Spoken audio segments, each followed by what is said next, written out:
Q&A, karena setiap pertanyaan selalu ada jawaban. Dipandu oleh Yohana Margareta. Dan panelis kita malam ini, Sujiwo Tejo, Gilang Jirga,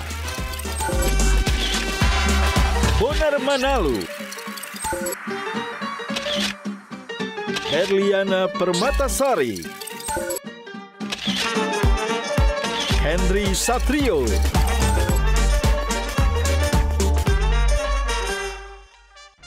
Saya nggak pernah pakai emas. Oh, karena udah trauma dengan wanita emas, teman-teman. Jadi itulah.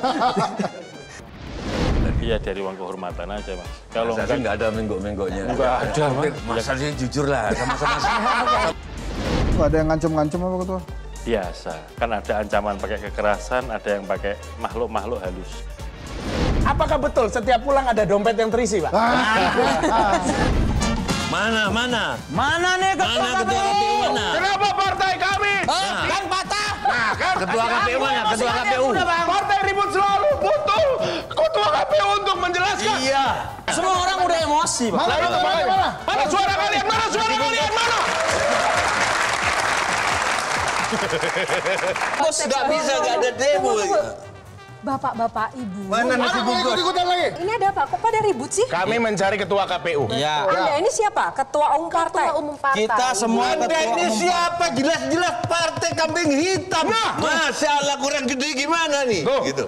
Ini tidak lolos. Tidak lolos. Padahal sudah main mata. Sudah main mata. Saya dari partai ribut selalu. Oh, pantas. Kamu Oke.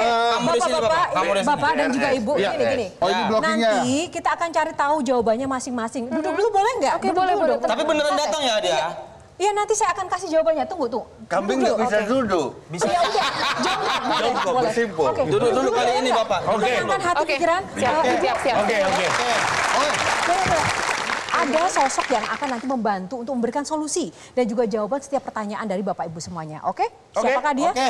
Ini.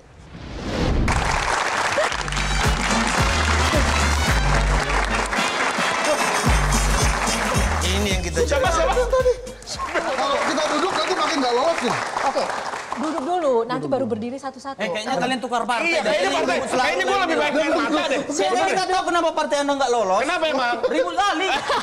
Hasyim Asyari, Ketua KPU. Selamat malam, Pak. Bonar dulu, ada yang disampaikan sebelum kita mulai Q&A? Ada lah. Silakan. Saya maju aja ya? Boleh. Oke. Teman-teman untuk Bapak Hasyim selaku Ketua KPU Pusat Republik Indonesia. Pak Hasyim ini saya punya fakta, Pak. Katanya Bapak dulu pernah menjadi supir bus, betul? Iya betul, Mas. Betul. Oh, keren nih. Sekarang jadi supir demokrasi. Artinya penumpang Bapak itu seluruh rakyat Indonesia, Pak. Nah, Benar, jadi waktu jadi supir bus itu juga sistem buka tutup. iya, karena kan supir bus. Jadi di terpalnya dibuka, nggak protes itu? Bukan, dia bukan yang terbuka, Mbak. Jangan dipersulit saya, Mbak. Tolong, Mbak. Ya. Jadi, dan beliau ini katanya trauma dengan emas nggak sih, Pak, sekarang? Emas. Saya nggak pernah pakai emas. Oh, karena udah trauma dengan wanita emas, teman-teman. Jadi, itulah. Gimana, Pak, setelah dengan wanita emas tuh gimana? Setelah terbukti Bapak tidak bersalah gitu? Ya kalau nggak bersalah ya biasa-biasa aja. Biasa Mas. aja, Pak, ya. Kalau saya respect. bersalah mesti udah ketakutan, menghindar. Iya. Dan satu lagi, Pak, terakhir ini saya dapat info katanya Bapak ini hobi renang. Iya, betul. Makanya mungkin kenapa Bapak ini banyak gaya. Ampun. Karena perenang itu banyak gaya dong. Gaya dada, gaya punggung ya. Dan kupu-kupu benar. Katanya gaya favorit Pak Hasyim ini adalah gaya-gayaan ya. Gaya-gayaan ganti kotak pemilik aluminium ke kardus ya. Katanya aluminium gampang dicuri, rawan dicuri. Lagian Pak, itu menurut saya yang paling penting dari kotak suara itu isinya, Pak. Kita tuh nggak apa-apa kotak suaranya dicuri asalkan bukan suara kita yang dicuri, benar ya teman-teman ya? Iya, benar. Nah, apalagi dikasih ke partai yang lain yang tidak kita pilih. Oke. Ya mungkin itu aja Pak aspirasi dari partai Lemper ini, Pak. Saya juga akan Lemper. orang Medan aku, Pak. Jadi Lemper ya, Pak ya. Nggak apa-apa, Pak ya. Nggak Yang apa-apa penting itu. isinya sama kan? Sama, betul. Bedanya hanya di luar, Pak. Betul. Ini kita dengarkan dulu dari teman-teman partai yang lain, Pak ya. Ya. Terima kasih. Ketua Umum Partai lemper. Semoga tidak dilempar sama Pak Hasyim Asyari ya. Nah, malam ini pasti meriah sekali karena ini kita mau benar-benar menjadi bagian dari pesta demokrasi yang besok akan kita songsong bersama ya. Nah, Ketua Umum Partai di sini juga boleh bertanya, tapi ada aturannya. Jadi Pak Hasyim nanti akan memilih secara acak nomor mana saja dan setiap kotak yang dipilih akan berisikan pertanyaan-pertanyaan sesuai dengan topik dan juga tema yang sudah ditentukan. Baik, langsung saja kita akan persilahkan Pak Hasyim Asyari untuk memilih kotak yang pertama. Kotak nomor berapa? Kita akan lihat dulu. Kotak nomor 1. Who am I?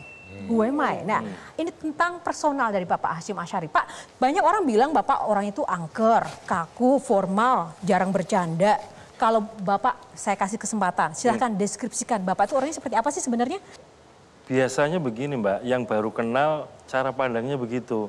Mau nyapa Mas Hasyim kayaknya segen Mas, mau ngomong ini. Jadi cuman Mas senyum gitu aja.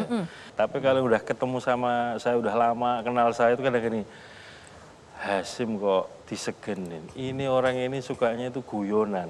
Nggak terlalu serius, karena apa?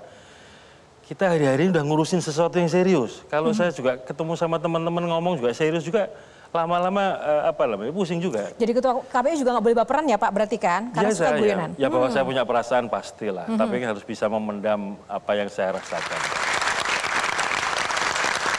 Oke, langsung saja. Saatnya saya akan beri kesempatan untuk ketum partai di sini. Kita mulai dari Gilang Dirga. Baik, mohon izin Bapak sebelumnya saya Gilang Dirga dari Ketua Umum Partai Ribut Selalu. Saya ingin menanyakan sesuatu yang agak melenceng dari hakikat partai kami. Saya mau yang tenang-tenang dulu aja, yang santai-santai. Bapak mungkin pernah mendengar lagunya Armada yang judulnya Pergi Pagi Pulang Pagi, Pak? Oh iya Mas, lagu wajibnya KPU. Nah, lagu wajib KPU berarti Bapak hafal toh? Ya kurang lebih lah. Nah, boleh sedikit Pak, saya mau dengar Pak. Ku rela pergi pagi pulang pagi hanya untuk mengais rezeki. Doakan saja aku pergi, semoga pulang dompetku terisi. Deng deng deng deng. Nah, dari lagu tersebut Pak, apakah betul setiap pulang ada dompet yang terisi Pak? Tolong. Gimana mau lolos? Dompet harus selalu terisi Mas. Oh gitu, siap. Saya dikasih tahu mbah saya, bapak saya itu jangan sampai pernah kosong. Harus disisakan walaupun 500 perak, 1.000 rupiah itu harus disisakan. Supaya ada sustainability di dalam isi dompet. Kadang-kadang kalau kita buka dompet kosong kan, ini dompet apa kopiah kan gitu. Ini lucu nih. Ternyata ketawa. Mungkin juga perlu ditanya, kan Ketua KPU RI ini kan IO-nya Demokrasi Indonesia. Ya, betul. Itu tanggung jawabnya besar loh ya. Gajinya berapa sih Pak? Kalau di anggota KPU itu nggak ada istilah gaji ya, adanya itu uang kehormatan. Itu diatur dalam peraturan presiden. Kalau seperti KPU pusat itu setelah potong pajak kira-kira take home pay sekitar 34 juta. Kalau teman-teman di KPU provinsi antara 20-19 juta. Teman-teman KPU di kabupaten kota ya sekitar 10 juta.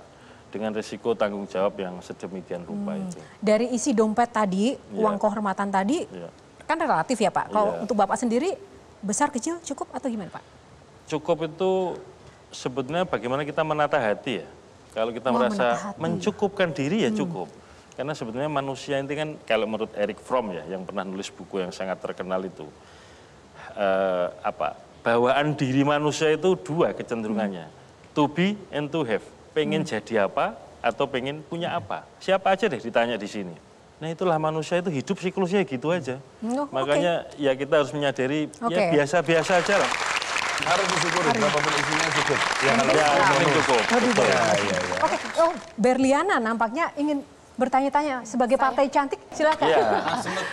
Asik. Bapak, saya perwakilan ketum Bapak. Saya ini ketua umum Partai Cantik ya Pak ya, mewakili wanita. Nah, bacanya apa Mbak? Cantik apa cantik? Cantik Bapak. Iya, ada alunan gitu. Bapak ini namanya pernah terseret kasus wanita emas. Walaupun akhirnya sudah terklarifikasi ya bahwa hal tersebut tidak benar gitu loh. Nah, saya ini kepo nih, gimana sih reaksi keluarga terutama istri dan juga anak-anak Bapak gitu loh ketika tahu Bapak dituduh terlibat kasus tersebut? Ya risiko orang ganteng, Mbak. Wah, ini orang cantik nih, Pak. Bisa masuk partai ya mungkin partai ganteng. Ganteng dan cantik. Gimana Ya, Pak? orang tua saya, keluarga itu ibarat sudah menghibahkan lah saya untuk urusan atau pekerjaan-pekerjaan ini dengan segala macam risikonya.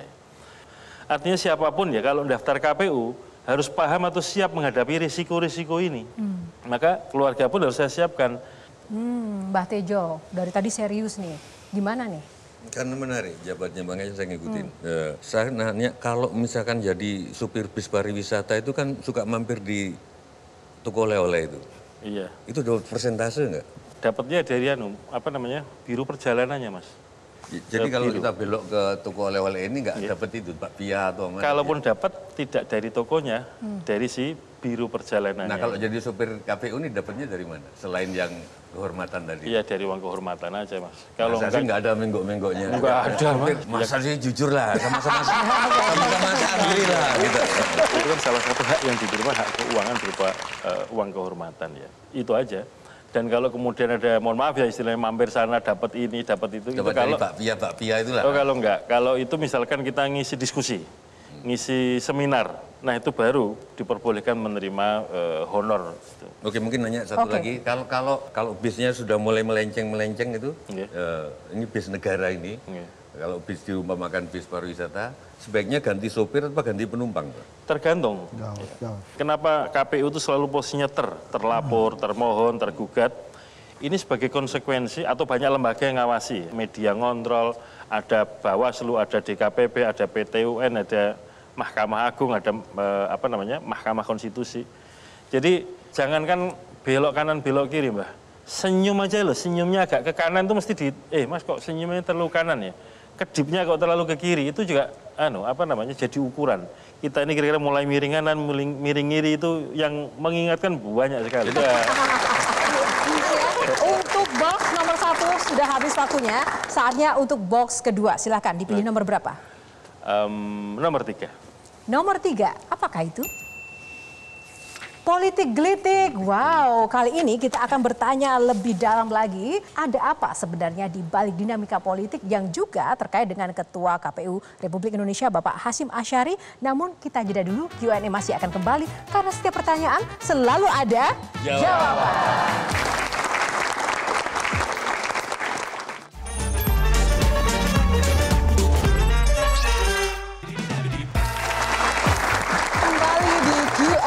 Uji nyali Hasyim Asyari.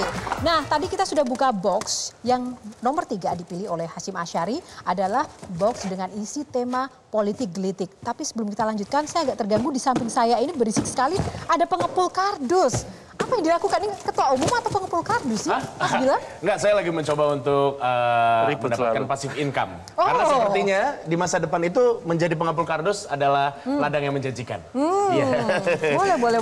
Boleh saya Menjanjikan apa? Menjanjikan nggak kaya? menjanjikan maksud ini bisa jadi kaya. Hah? Masa? Sebab katanya nanti, ini bisa diklarifikasi juga mungkin langsung oleh ketua. Jadi katanya nanti pemilihan pada saat nanti kita pemilu, itu tidak lagi menggunakan aluminium, tapi menggunakan kardus. Makanya saya lagi siapin banyak kardus nih. Jadi supplier. Iya. Cuman saya mikir-mikir nih ketua, kalau misalkan nyiapin kardus kayak begini, nanti pemilihannya pakai kardus, kalau saya lagi tiba-tiba stres nih, saya bakar. Lebih gampang dibakar berarti. Gitu. Itu bagaimana tuh pertimbangannya? Jadi begini, dulu sejak pemilu 2004 ya, itu kotaknya menggunakan aluminium. Kalau aluminium itu statusnya sebagai aset BUMN, aset barang milik negara. Karena ini aset maka harus kita jaga. Nah, aluminium ini kan ada nilai ekonominya ya, lebih tinggi daripada yang lain-lain. Sementara anggaran KPU itu tidak selalu setiap tahun ada anggaran untuk gudang. Nah kalau nggak ada gudang bagaimana KPU bisa mengamankan atau menjaga keamanannya aset negara ini. Lalu kemudian di pemilu 2019 kotak ini kemudian disetatuskan untuk dihapuskan. Dihapuskan ternyata dilelang. Dilelang dan kemudian KPU hasilnya setor ke kas negara. Diganti dengan yang bahan karton yang kedap air istilahnya. Nah kenapa ini statusnya menjadi barang habis pakai, bukan lagi aset negara. Kalau habis pakai setelah pemilu, setelah tidak ada sengketa, setelah pejabat yang terpilih dilantik, dan kemudian setelah melalui masa retensi arsip ya ada ketentuan tentang kearsipan, ada sekian waktu harus dipertahankan dulu. Kalau sudah melampaui, maka kemudian dokumen-dokumen ini bisa dimusnahkan, dilelang, dan uangnya disetor ke kas negara. Demikian juga dengan kotak suaranya tadi itu. Dengan demikian KPU tidak terlalu berat untuk menanggung penyimpanan, pengamanan, karena statusnya bukan lagi aset barang milik negara. Kira-kira begitu cara berpikirnya. Jadi soal tanggung jawab keamanan kan kita tanggung bersama-sama. Tanggung bersama. Nah, partai main mata gimana? Siap nggak? Partai main mata, karena kami percaya semua bisa diatur. Gitu. Wah, gimana tuh maksudnya? Gimana caranya? Maksudnya apa nih? Ketua, ini pertanyaannya. Itu kalau ada partai politik yang nggak lolos, terus kemudian datang lagi ke kantor ketemu ketua, itu takut nggak ketua? Siapa yang takut? Karena KPU ini pada dasarnya lembaga layanan. Undang-undang pemilu menentukan bahwa KPU ini lembaga layanan, terutama melayani dua pihak. Melayani pemilih untuk dapat menggunakan hak pilihnya. Yang kedua adalah melayani peserta pemilu. Nah, teman-teman ini boleh dikatakan calon-calon peserta pemilu harus kita layani. Bahkan nanti ketika sudah jadi peserta pemilu pun, ketika datang ke kantor KPU minta dokumen tertentu dan dokumen itu dijadiin bahan untuk menggugat KPU, ya tetap kita layani dengan penuh senyum. Itu nggak ada yang ngancem-ngancem apa ketua? Biasa, kan ada ancaman pakai kekerasan, ada yang pakai makhluk-makhluk halus. Yang paling keras dan yang paling halus, boleh diceritakan? Saya kira nggak perlu saya ceritakan, itu kan pengalaman pribadi. Kalau saya ceritakan nanti orang mau jadi anggota KPU takut. Saya perhatikan dari tadi, mohon maaf Pak, dari ujung rambut sampai ujung kaki. Ampun. Bapak menggunakan banyak sekali aksesoris di lengan, apakah itu sebagai penangkal untuk kiriman-kiriman yang tadi disampaikan? Iya. Itu banyak sekali. Kalau ini batu ya, katanya yang ini batu. Kalau nggak salah dari Lingga atau Karimun Kepri. Kalau yang ini biji besi dari Cepu, Blora, Jawa Tengah. Kalau ini akar bahar dari Karimun Jawa, Jepara, Jawa Tengah. Ini giok dari Palu, Sulawesi Tengah. Ya karena suka aja, pas berkunjung ke situ, biasanya akar bahar kan hitam, melilit gitu. Ini kok bentuknya kayak tasbih. Iya. Itu aja Mas. Tapi kalau misalkan... Itu sampai sini bro. Ada yang nggak kelihatan. Apa itu? Lebih panjang lagi tasbih. Tangan dong. Masya Allah. Itu yang paling penting. Kalau itu kita tahu fungsinya. Soalnya godaannya kan tadi kan, yang kasar-kasar ataupun yang makhluk halus. Pak, tapi tetap menjadi pertanyaan, bolehlah dikasih contoh yang paling ekstrim, teror atau ancaman apa sih Pak? Banyak Mbak. Tahun ini aja ya, untuk pemilu ini aja, ketika pendaftaran partai, ketika ada yang tidak lolos, ya bahasanya awas ini, awas itu. Anda kan pulangnya ke sini, lewatnya jalur itu, ya lewat WA itu. Nggak takut tuh ketua ya? Ya yang namanya kehidupan dan kematian itu hanya milik Allah Mas. Mau jadi ketua KPU, nggak ketua KPU, kalau saatnya mati ya mati aja Mas. Oke, baik, kita akan ke box pilih yang mana Pak? Kotak ke-6. Kotak ke-6. Play or pass? Mainkan atau lewatkan? Lewat. Pass. Oke, pass. Pilih lagi. Nomor berapa? 9. 9. Kita lihat di balik nomor 9. Truth or dare. Ini lebih menegangkan mungkin dibandingkan teror dan juga ancaman. Tapi tenang saja, pasti asyik Pak. Bapak pilih truth or dare? Tantangan deh. Tantangan, wah, tepuk tangan dong. Sudah terlihat ya sejak awal, suka tantangan. Kalau ngomong-ngomong soal tantangan langsung saja deh Bonar, silakan. Karena kan jujur juga tantangan kan. Nah tapi saya dapat informasi, katanya Bapak ini dulu pernah menjadi anggota Paskibraka Kak. Iya. Paskibraka. Iya, pasukan pengibar bendera pusaka. Bisa nggak Bapak mempraktekkan, ngajarin kita deh? Boleh dong, silakan Pak Asmari berdiri. Pasukannya mau di siapa depan nih? sini semua. Sama Bang Gilang deh. Oh siap. Ketua umum Berdua partai aja, kan? silakan. Berdua atau bertiga? Bertiga. Kita kasih apa-apa dari sebelah. Oke. Siap, gerak. Nah, kalau siap gerak, tangannya itu mengepal seperti mau memeras santan. Nah, meras santan begini Pak? Begini. Saya selama ini gini Pak. Sama. Pasti yang lain yang diperas, bukan santan. Santan juga Pak, santan juga. Santan. Beda Ini ya. caranya. Saya ulangi lagi ya. Boleh. Siap, gerak. Hup. Nggak usah pakai ikutan hep. Lencang kanan, gerak. Nah, lencang kanan itu tangan kanan dilencangkan begini. Kalau gini ini setengah. Oh, kalau gini jadi satu, setengah-setengah. Enggak, kanan, Bos. Ya kan, setengah-setengah. Nah, ini kan kiri. Oh, iya. Ikutilah apa-apa. Siap. Emang gini kan Pak yang diucap? Harus gini nggak sih Pak? Kalau pas Kibraka nggak pakai begitu. Terus? Gak asik berarti Pak yang di kanan Pak. Kalau di kanan. Ikut arahan, jangan banyak protes. Komando 1. Iya. Tegap, gerak. Nah, kalau aba-abanya gerak itu berarti di tempat. Oh, enggak. Kalau geser, nanti dulu. Kalau geser tempat, aba-abanya jalan. Diikuti ya. Iya, siap, coba. 1 langkah ke depan, jalan. Kejauhan, mohon maaf. Nah, ini gimana Pak? Ada ukurannya nggak Pak? Memang besar Pak langkah saya Pak. Standar, Mas. Oh, standar aja. Standar. Jangan. Enggak. Gini. Dari tadi saya ngelihat ini stres nih pesertanya. Kalau gitu Bapak boleh nggak kasih contoh aja langsung? Ini dari tadi salah mulu Oke. masukannya. Gimana Pak? Oh, Bapak Gerakan sendiri? yang paling... Ya. Oh, kita memperhatikan aja ya. Bapak mungkin boleh agak ke depan. Mas ngasih apa-apa deh. Oh saya, Oh, iya. siap. Oke. Saya udah belajar banyak dari tadi. Pak, sorry Pak, Bapak percaya dengan beliau? Ya prinsip hidup itu harus saling mempercayai. Tapi beliau ini Pak, kalau orang balik kanan, balik kiri, balik kampung Pak gitu Pak. Ya. Mudik dong. Siap. Oke. Pimpinan saya Bilali. Siap. Wus, ngeri bos. Bener ya Pak? Bener. Masya Allah. Kasih dulu. Apa-apa dulu. Yang penting nggak ngambil alih pimpinan KPU aja. Nggak sanggup saya Pak kali itu. Oke. Istirahat di tempat. Get. Buat yang benar, badannya nggak gitu. Kan pemimpin. Ya oke. Pemimpin bebas. Tangannya, tuh tangannya benar begitu. Siap, gerak.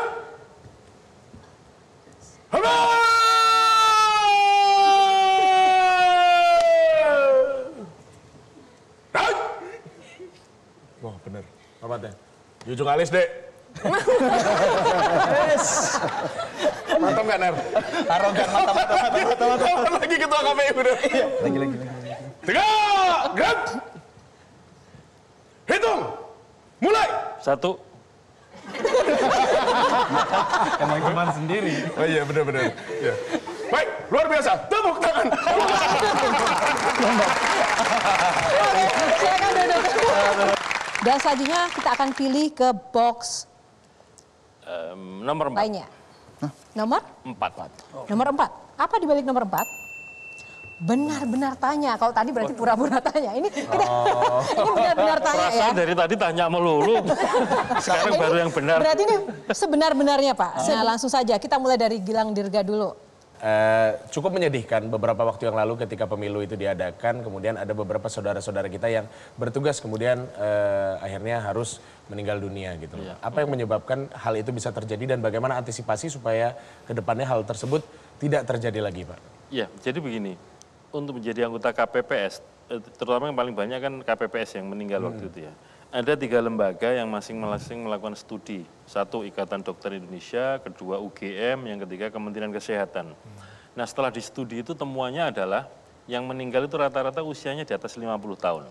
Nah yang kedua, hampir semuanya komorbid, punya penyakit bawaan. Dan penyakit komorbidnya itu serangan jantung. Yang kedua hipertensi atau tekanan darah tinggi. Yang ketiga itu diabetes. Itu. Kemudian ditambah beban kerja yang begitu besar ya. Banyak tempat tanpa harus diperiksa membuat surat pernyataan, saya sehat. Nah berdasarkan itu kita evaluasi, Pilkada 2020 di tengah-tengah situasi COVID, itu kemudian petugas ini harus paling tua atau paling tinggi usianya 50 tahun. Yang kedua harus sehat. Untuk sehat ini kami minta tolong Pemda-Pemda untuk fasilitasi, karena jadi petugas ini kan warga Pemda setempat, untuk dipastikan pemeriksaan kesehatannya. Dan ini kita lakukan lagi untuk pemilu 2024. Terima kasih. Terima kasih, Mas. Oke, Bang Iya, Henry, betul. silakan. Ini pemilu 14 Februari 2024 jadi atau tidak, Ketua? Harus jadi. Kami harus memastikan. Oke, Partai Cantik. Bapak tuh pernah mengeluarkan statement mengenai sistem proporsional tertutup. Nah itu Bapak apakah emang setuju? Karena kalau saya sendiri lebih sedang terbuka ya Kak ya. Karena kan kita bisa memilih secara langsung gitu loh. Wakil rakyat yang mungkin menurut kita tuh capable gitu untuk menjadi wakil rakyat. Nah, situasinya seperti itu. Di akhir Desember 2022 kemarin, tanggal 29 Desember, KPU bikin acara namanya Catatan Akhir Tahun KPU. Saya pidato menjelaskan 2 track pemilu. Yang pertama track sesuai tahapan pemilu, mulai 14 Juni 2022 itu apa saja yang dikerjakan KPU, sampai 29 Desember 2022. Yang kedua saya cerita ada track lain, yaitu putusan-putusan Mahkamah Konstitusi Judicial Review. Kemudian di situ saya sampaikan ada proses judicial review, ada pihak menggugat minta jadi tertutup. Saya cerita itu deskriptif, tapi kemudian disalahpahami seolah-olah saya mempromosikan sistem profesional tertutup. Padahal saya cerita aja, kami ini menyampaikan ada situasi, ada peristiwa ini harus dicermati bersama-sama. Kira-kira gitu. Waktu tinggal sedikit, silakan Mbak Tejo dan Bonar. Silakan Mbak Tejo aja. Santri kan, kontrak yang satu-satunya kontrak yang dicatat sama Tuhan adalah hubungan suami istri. Betul kan? Ijab kabul. Kontrak antara rakyat dan pemimpin nggak dicatat sama Tuhan. Kok mau-maunya sampean sekarang jadi mak comblangnya kontrak antara rakyat dan pemimpin? Kalau saya yakin bahwa kontrak antara rakyat dengan yang memilih dan yang dipilih itu dicatat ya. Dan semuanya pasti ada pertanggungjawabannya. Jadi itu bukan hanya kata-kata saya, tapi juga ada dalilnya juga. Persoalannya sekarang tinggal orang yang dipilih ini harus punya kesadaran bahwa dirinya jadi itu karena ada kontrak dengan orang yang memilih. Ini harus dipegangi selama 5 tahunan tadi itu. Oke, nah semakin kesini semakin bikin penasaran dan juga bikin kepo ini ya sosok dari Pak Hasyim Asyari. Sesaat lagi di Q&A karena setiap pertanyaan selalu ada jawaban.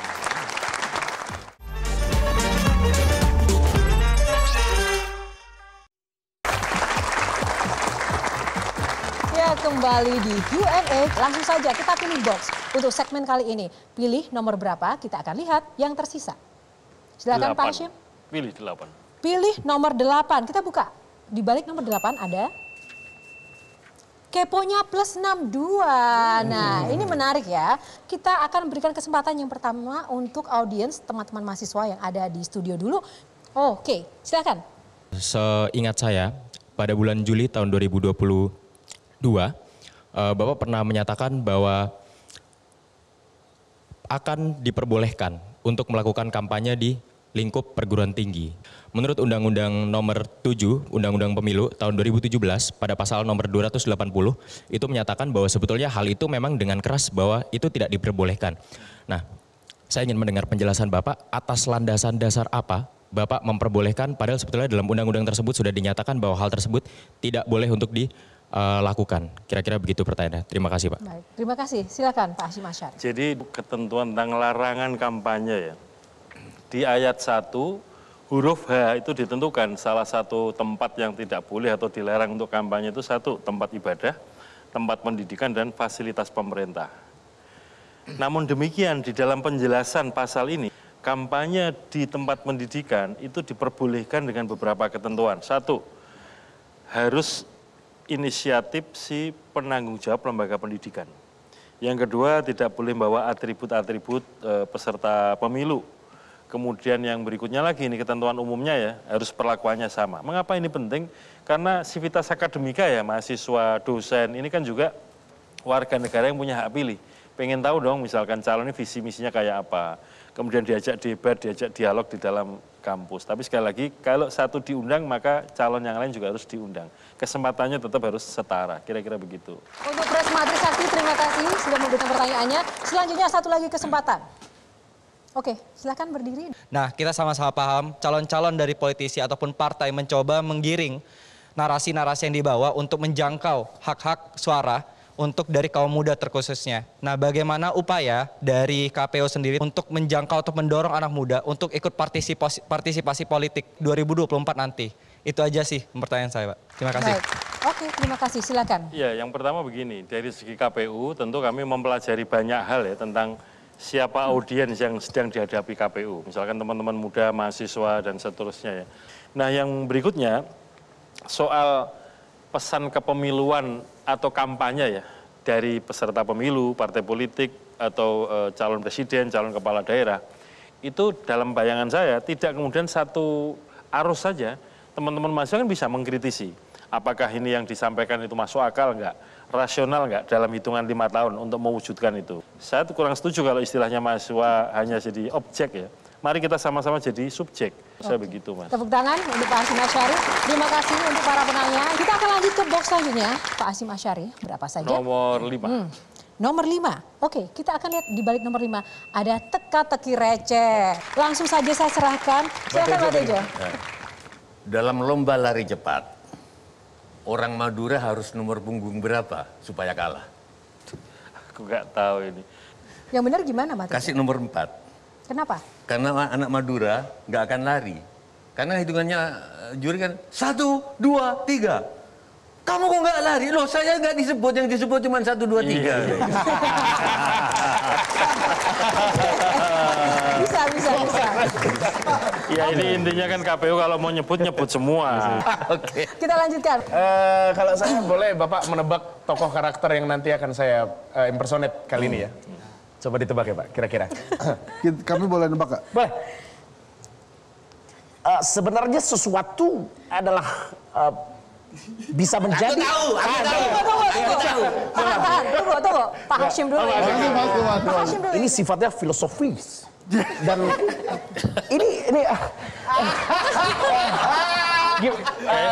Kayaknya sih Pak Habibie ya. Coba perhatikan dengan baik. Ketika kita bicara tentang sesuatu yang sifatnya intelektual. Tangannya nggak gitu-gitu.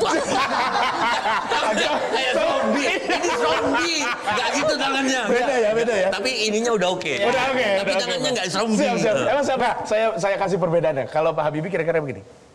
Ada sesuatu yang bisa membuat kita sebagai manusia memikirkan tentang teknologi. Pak Habibie kira-kira seperti itu. Kalau sosok yang barusan? Kasih dungu. Tak kasih. Agak nyender Pak. Dulu ya. Tak kasih. Boleh nggak? Boleh. Silakan kasih ke Pak Tejo. R. Dia suka mendaki gunung. R. Ini sifatnya filosofis. Depannya R. Rocky Gerung ya. Oke. Udah cukup ya? Iya. Udah, nggak ada lagi? Nggak ada lagi. Oke, langsung Berliana. Saya tahu Bapak, saya nggak bakal selucu mereka ya Pak. Tapi kan receh. Tapi saya coba nih Pak, I'm trying so hard. Bapak suka makan sayur, izin Pak? Suka. Nah, sayur apa yang dingin Pak? Waduh. Nah ini. Sayur kol. Oh, karena Sayur cold.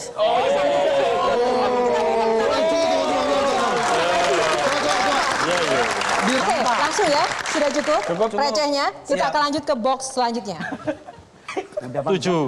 Nomor 7 kita akan buka. Top Secret.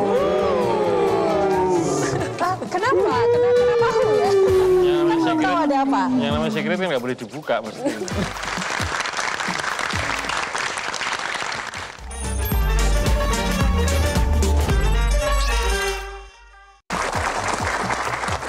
Ya, kembali di Q&A karena setiap pertanyaan selalu ada jawaban. Nah, kali ini kita akan menghadirkan sosok yang benar-benar mengetahui rahasia yang mungkin tidak kita ketahui dari seorang Hasyim Asyari. Halo, selamat malam. Ya, selamat malam. Apa kabar? Baik, alhamdulillah. Alhamdulillah. Boleh diceritakan rahasia-rahasia sosok Hasyim Asyari yang Anda ketahui apa sih? Tadi Pak Hasyim kan ketika jadi mahasiswa adalah wartawan kampus ya, sebagai aktivis pers. Nah, suatu hari Mas Hasyim ini diberikan tugas untuk meliput oleh Pemret waktu itu, sehingga minta tolong untuk dibuatkan satu racikan berita yang bernuansa jurnalistik. Kira-kira begitu. Pak Hasyim sudah bisa jelas dengan kuliah. siapa? Sama-sama aktif di pers. Kayaknya kawan saya namanya Tulus Abadi deh. Pak Tulus Abadi, benarkah? Ya sekarang kerja di YLKI itu loh, sering Benarkah nongol Pak di Tulus TV. Abadi dari YLKI, Pak? Ya, kira-kira begitu. 100. Oh, bener kan. Tulus Tangan kan. dong, Pak Tulus. Ini dia Pak Tulus. Ya, Jadi saya dulu sama Tulus itu, Tulus bagian nyiapin puisinya, karena yang punya koleksi puisinya Rendra, Mas Tulus. Saya di belakang perpustakaan, di parkiran tuh ya orasi sendirian gitu. Mula-mula kayak orang gila. Tapi lama-lama 2.500 orang kumpul. Dan tanpa ada chaos ya, nggak ada lempar-lempar batu, nggak ada. Itu pertama kali ada demonstrasi di Purwokerto sepanjang ada kampus. Terus tepuk tangan untuk Bapak Tulus. Salam sehat selalu ya Pak. Sampai jumpa lagi Pak. Siap. Ya, oke. Sekarang kita akan masuk ke box selanjutnya. Pak Hasyim Asyari masih ada tantangannya, jangan senang dulu. Kita akan lihat box terakhir. Oke, nomor 2. Di bawah nomor 2 ada play and pass. Silakan Pak, pilih yang mana? Kalau tadi kan udah pas ya, sekarang play lah. Sekarang play, oke. Silakan mungkin Gilang Dirga. Siap, saya mendapatkan informasi bahwa memang beliau ini adalah seorang santri dan menempuh jalur sufi. Sufi? Alias maksudnya? Suka film India. Bapak pernah menonton film Firzara pasti? Sudah lebih dari, sering saya berkali-kali ya? Berkali-kali, dan nggak pernah bosan-bosan. Dan setiap nonton mesti meneteskan air mata. Waduh, boleh nggak Pak, kalau di momen ini Bapak menyanyikan lagu dari filmnya Firzara, Syarukan dengan Priti Zinta, di lagu Terelie. Aduh. Nah, boleh betul dong, sekali. jadi betul sekali. Pohon. Oke. Kan harus ada pohon. Harus ada Aku pegangan. bisa jadi pohon.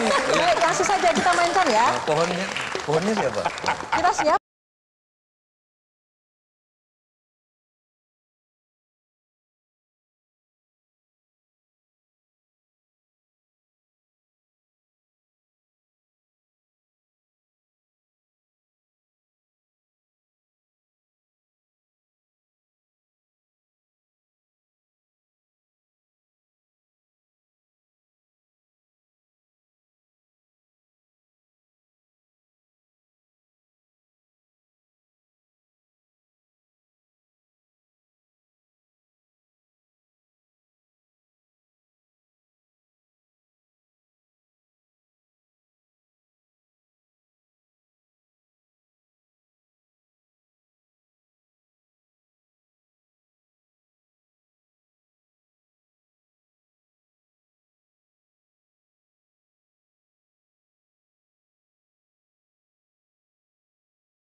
Oke, nah tadi kita sudah membuka seluruh box, tapi giliran saya nih Pak. Ini pertanyaan pamungkas.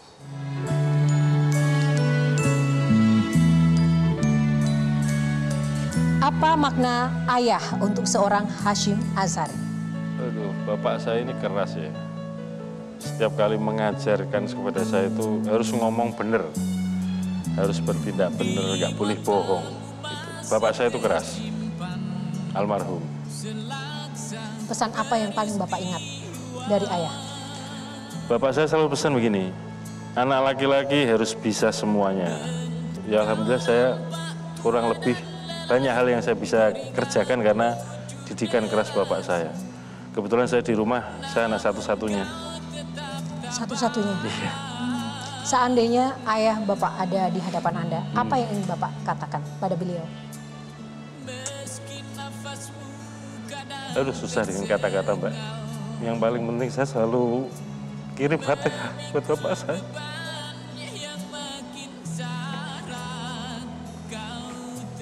Tidak ternilai. Apa ya? Ada rasa senang itu ketika bawa anak-anak saya ke makamnya bapak. Karena kebetulan bapak saya dulu sekolah mondok di Gontor. Dan anak-anak saya tiga-tiganya juga kebetulan sekolah dan alumni dari Gontor. Jadi saya membayangkan ketika mengajak ziarah anak-anak itu lalu bapak saya sambil senyum, senang bahwa cucu-cucunya meneruskan belajar di pondok pesantren yang dulu bapak saya pernah menempuh di Gontor. Saya membayangkan itu aja. Jadi kalau bapak saya senang pada cucu-cucunya, insya Allah bapak juga senang pada saya. Semangat apa yang mungkin Bapak ingin bagikan bagi kita semuanya? Mungkin orang-orang di KPU boleh salah, tapi bisa dikoreksi. Tapi yang jelas nggak boleh bohong, harus jujur. Itu saya merasakan itu menjalani ini nggak terlalu berat karena apa? Ya dari dulu bapak saya mengajarkan itu. Nah kalau dari ibu saya mengajarkan kalau kita berkomunikasi kepada siapa saja itu dengan lemah lembut, dengan santun. Baik. Saya tadi bukan saja tergetar saat jenengan ngomongin soal ayah. Ketika nyanyi lagu India, saya pengen nangis. Gregetnya itu ada. Artinya begitu dalam tersentuh cinta. Pertanyaan saya, orang yang sangat mengagungkan cinta, kenapa mau-maunya ngurus politik? Di politik nggak ada cinta, Pak. Nggak ada teman abadi. Saling tikam. Kenapa sampean ada di situ, padahal sampean hanya tergetar sama cinta? Memang betul bahwa pemilu, kontestasi, jadi saya sering mendefinisikan pemilu, pilkada adalah arena konflik yang dianggap sah dan legal untuk meraih kekuasaan atau mempertahankan kekuasaan. Tapi karena dalam pemilu itu kan nggak ada teman yang abadi, nggak ada lawan yang abadi. Justru yang abadi itu kan kepentingan. Saya ingin mengingatkan dan supaya kita semua berpolitik, berpemilu, berpilkada, berkompetisi itu landasnya bukan hanya kepentingan, tapi ada rasa cinta. Setidak-tidaknya cinta kepada tanah air. Sehingga yang namanya konflik itu tidak mengemuka menjadi kekerasan ya, baik kekerasan fisik maupun kekerasan verbal. Karena ini semua kita kerjakan, kompetisi yang fair, ini juga dalam rangka untuk membangun, menumbuh kembangkan negara kita, bangsa kita, Indonesia. Jadi harus diawali dengan cinta kepada bangsa. Kalau saya itu aja, Mbak. Terima kasih, semoga apa yang kita dapatkan dari Q&A pada malam hari ini menginspirasi kita semuanya. Saya Yohana Margarita undur diri, terima kasih atas kebersamaan Anda. Sampai jumpa di Q&A selanjutnya.